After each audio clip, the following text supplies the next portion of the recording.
Well, as Chuck described, the Ukrainians holding is forcing the Republicans, forcing the Russians rather, to come to the table of negotiations. Maybe peace is in the offering. We'll see. Joining us now, Congressman Greg Steube. He is a member of the House Armed Services Committee. Greg, welcome back to Washington Watch. Yeah, thanks for having me.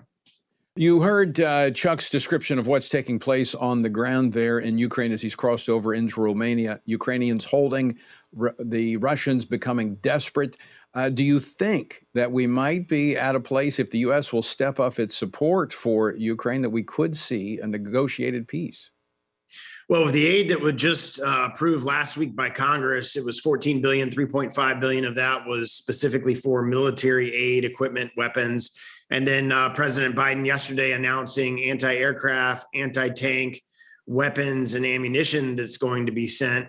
Hopefully that's going to allow the Ukrainians to further defend themselves. The president didn't take the step to go to transferring MiGs or aircraft to be able to defend themselves. But with the stalling of the reports that we're getting from all the different assets on the ground, it sounds like the Russians, if the Ukrainians get more of this weaponry and defensive weaponry, like the drones that are going to be sent, that'll help them tremendously defending against the attacks. And maybe at some point Putin will pull back, but I just can't see that. I think he's determined to try to overtake the country. So what I'm afraid is he's going to get desperate and then do something that no one in the world wants him to do.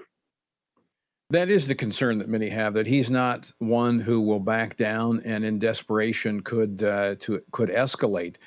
That, I would think, would draw others into this battle beyond just the Ukrainian forces.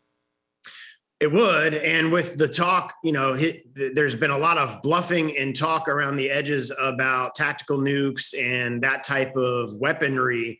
And if that is launched, I don't think that the Western world can sit back and watch a country get attacked by nuclear warfare. I think that would allow the NATO allies to come in and defend Ukraine. I think America would be put in a very tough position in order to defend the Ukrainian people and not allow one of our enemies to be able to use nuclear warfare in Europe. Is that a message that needs to be delivered now to Putin from this administration and from NATO? Well, it needs to be delivered now, and all of this should have been delivered, weeks, months ago. I mean, this administration is so far behind the eight ball on what we should be doing. The moment the Russians were building up on the Ukrainian border, that's when the sanctions should have started. That's when they should have sanctioned the Russian government. That's when they should have sanctioned Russian oil and gas. They should have never repealed the sanctions on the Nord Stream 2 pipeline, which opened up billions of dollars of revenue to the Russian government. Zelensky himself has told other members of Congress that revenue has helped fund the war against them. So there's so many things that could have been done to prevent where we're at now. And unfortunately, we're now in a circumstance where Russians engaging militarily in Ukraine, and now you don't have a lot of options. The sanctions came too late.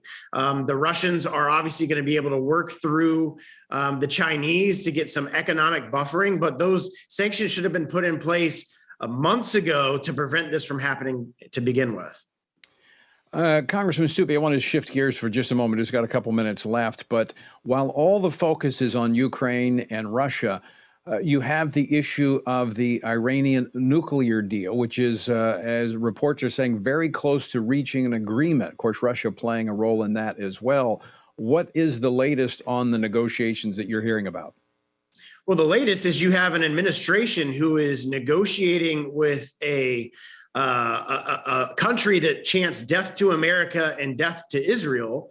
And they're so desperate to get oil from another country because now they've decided because of pressure to not take Russian oil, where they want to get it from Iran. They want to get it from Venezuela, our enemies, and going into a failed deal with the Iranians. That is the absolute worst case scenario for our country. There is no way that we should agree to any path to nuclear capabilities for the Iranian regime. Absolutely not. The Trump administration was smart and cared about the security and safety of Americans to get out of the JCPOA that was negotiated by the Obama administration, and to even think that we're going to negotiate with the Iranians and that deal's brokered by the Russians. And then if that deal goes through, the Russians would be able to use that deal with the Iranians to subvert the Western sanctions that are currently in place. So the Russians know that if that deal goes through, they'll just use that deal with the Iranians to subvert all the Western sanctions that have been placed on them. We seem to be negotiating from a position of weakness rather than strength. When I say we, the United States, this is a pathway for Iran to have a nuclear weapon through this deal. Yeah, it's a path to a nuclear weapon. It's a path to open up financial resources to them. There's also talk today about them removing the terrorist sanctions for one of their terrorist regimes.